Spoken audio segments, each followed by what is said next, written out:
how to stop rats from getting into your drain and your house. And we're about to show you right now.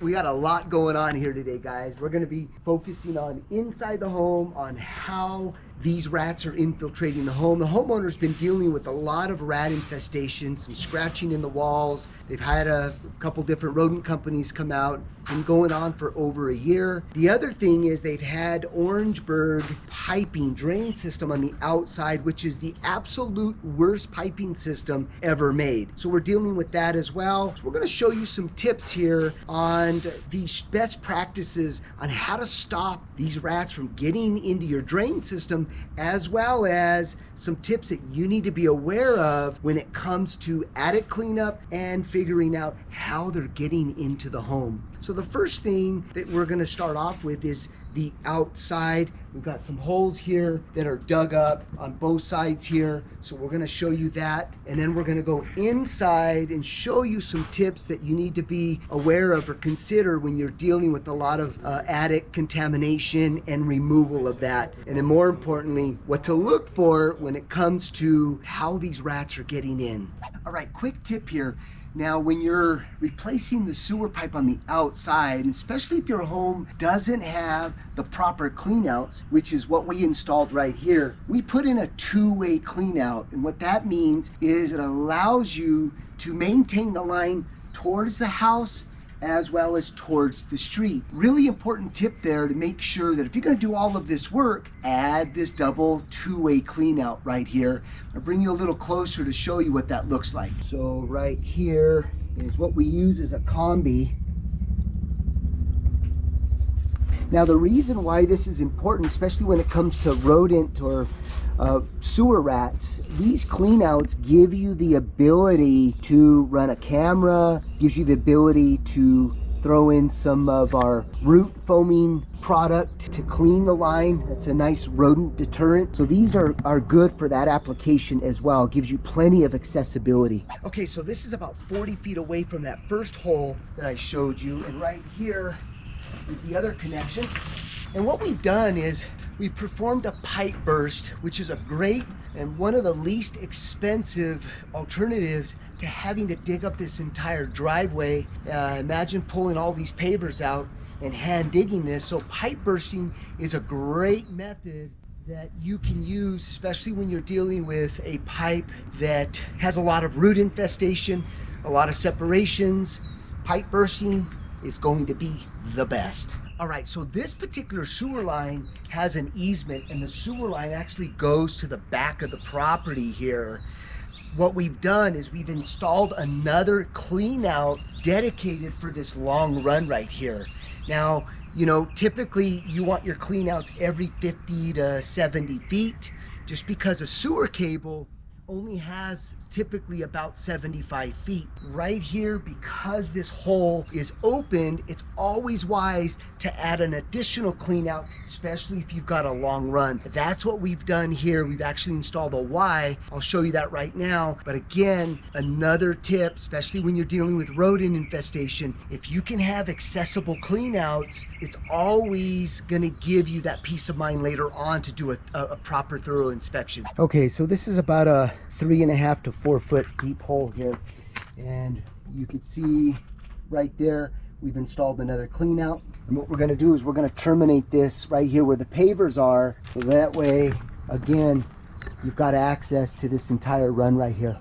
Okay, so the only way to prevent sewer rats from getting into your drain system is installing a backflow preventer valve. And you have the option to install it outside your property underground or in the crawl space. Whatever accessibility you have is where I would recommend it. The other is a backflow valve is really meant to stop any major city sewage from coming in and flooding your home with sewage. So that's what these are intended for. Now, what we've done for rat protection, because rats can steal, they're smart enough and they're aggressive, they can come in and chew this little doorway that I'm about to show you and then get right back in. So what we've done is we've modified this backflow by here's the door. So it opens up when there's sewage flowing. So when you flush your toilets, this will open and allow the sewage to go out towards the city. When sewage is not running down the sewer line, then this will shut like this. If you come a little closer here, you can see that we've used a fused metal on the surface of this door here. Now what we like to do is once you adhere it to this ABS doorway, we like to coat it and waterproof the surface of it, but I wanted to show you what it looks like before we apply the waterproofing membrane on the top of this here. So now rats can't chew through this. So this is now rat proof. Okay, so this customer already paid for exclusion from another rodent company, and they've done a good job because they've used stainless steel screws. They used the fused metal, but look what the gap that they left here, right here.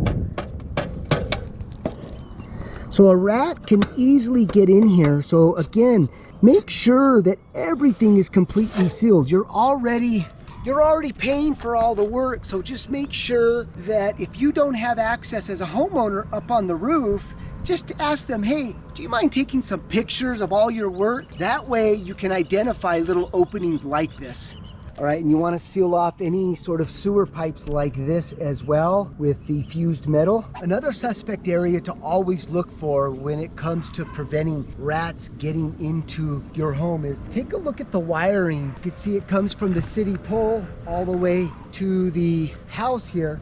And you want to look again for runways, those dark streaks that the tails leave behind. The reason why rats can easily climb through this is that long tail that they have.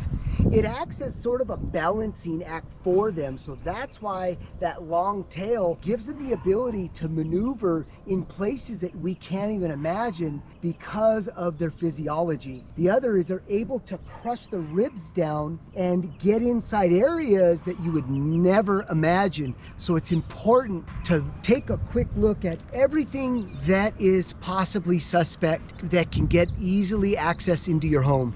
All right, these little guys are awesome friends to have around the home. They do a good job with, taking care of rat issues as well. But one of the downsides is these little doggy doors.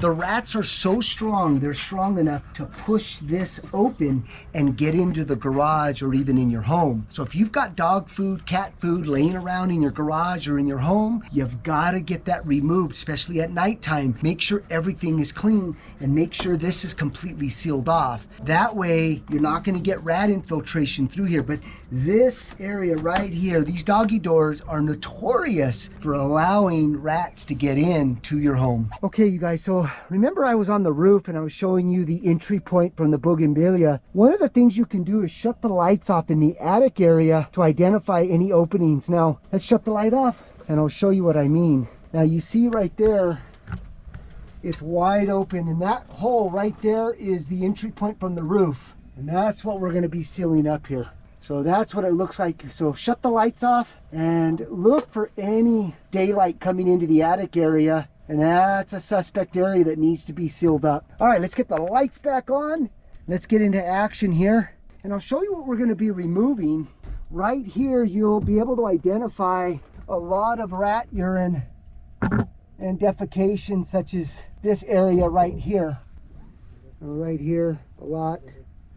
Okay, so we're going to be taking out some of this insulation back here as well. Look at that. Look at this right here. And you can see that the wiring got a massive runway right here with their brown secretion. Look at this insulation here. It's completely compromised. And this is brand new. This is about 6 months old. And now a lot of this has to come out. So let's start removing all this contaminated insulation and bag it out of here. All right, guys, so we're here in the attic area and found a dead rat. I'm gonna pull that out. Again, guys, glove, eyewear, super important. Where is it? Oh, okay, right there. Yeah, chop that stuff. Hang on. There you go.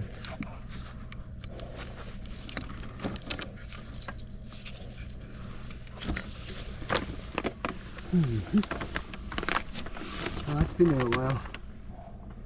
He doesn't look very happy. Okay.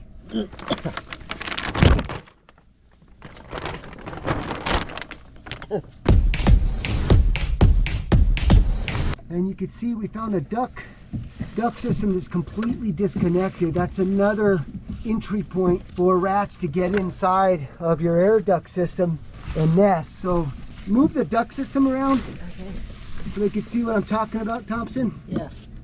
Right there, folks. Look at that. Completely disconnected. So we're gonna fix that and make sure it's completely sealed.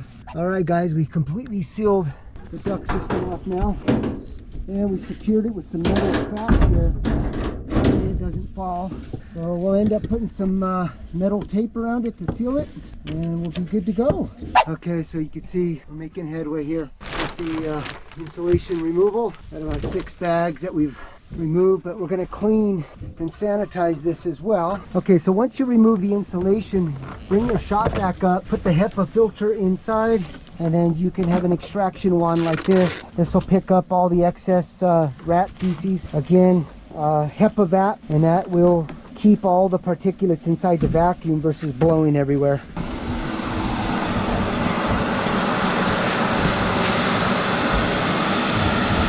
Okay, so we're going to go ahead and seal this up here. Here's a couple of tips. You can do it from the outside, but because there's a lot of wood, we're going to take some screen like this.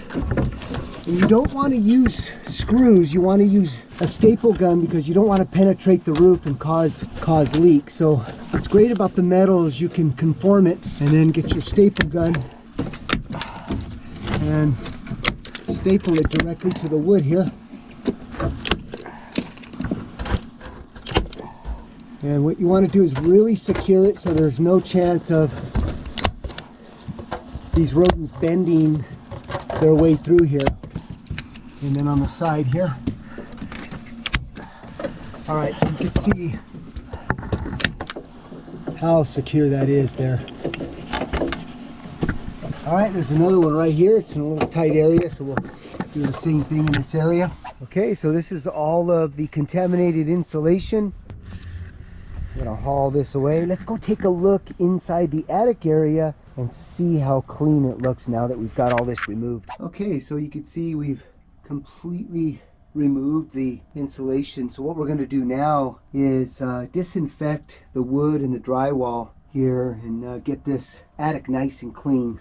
All right, so now that we've got the attic completely clean, all of that contaminated insulation out, bagged, and removed, and more importantly, we've got the duct system completely hooked up and sealed, we're going to go ahead and now fog using our botanical Decon 30. Now this is a botanical, it's completely safe, doesn't have any harsh chemicals, and what this does is it's going to sanitize the inner walls of the duct system. So in the event there is any sort of urine or any contaminants in the duct system, this is a really good option to consider to decontaminate and sanitize. And what we use is this fogger right here.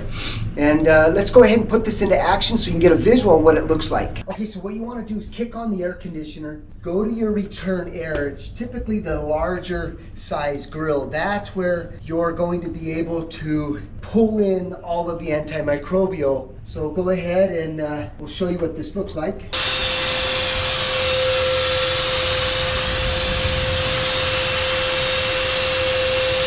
You'll start to see some of the mist come through the duct system, the registers like this, and that'll be a good indication that you've covered enough or injected enough into the duct system.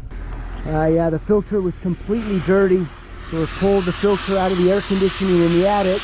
Another little hidden spot that a lot of people miss is where the Freon lines run through this chase right here. So what's happening is the rats will get into here, crawl up, and then get into the attic area. So that's an area that you really need to focus on, is the air conditioning system. This is a condensing unit. You got a Freon line that comes out of it, and a lot of times they build this chase, and you can see this is the condensation drain.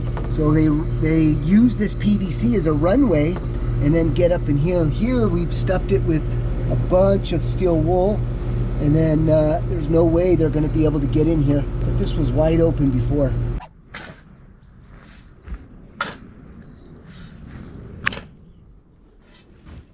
Okay, so we're gonna backfill around the check valve or backflow valve.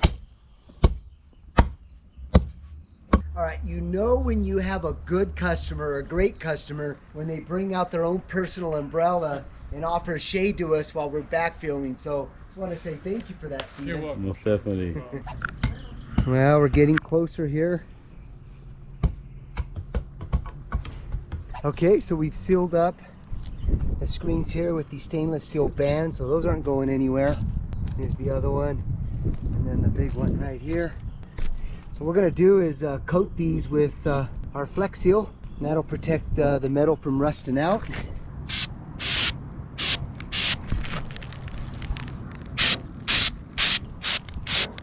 Okay, now that we've got everything sealed off on the roof, this is the time where rat trapping works the best. Why? Because if there's rats up in this attic right now, they're not going to be able to get out. So this is where great traps and good bait is going to work. So again, I'm just going to put a little bit of peanut butter, actually a lot of peanut butter right there. Put it all over the bottom of the plate here. Again, we want that buffet, we want that aroma.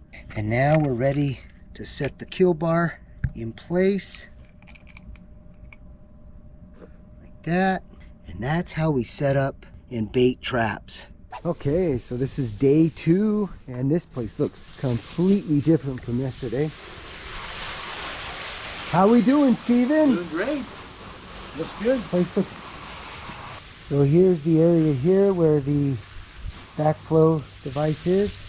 You'll have some cleanup to do, but you can see this place is starting to look good. Okay, so this is the cover for the backflow, and then when you want to service it, you just grab this pipe right here, turn it counterclockwise, remove it, and then you have access.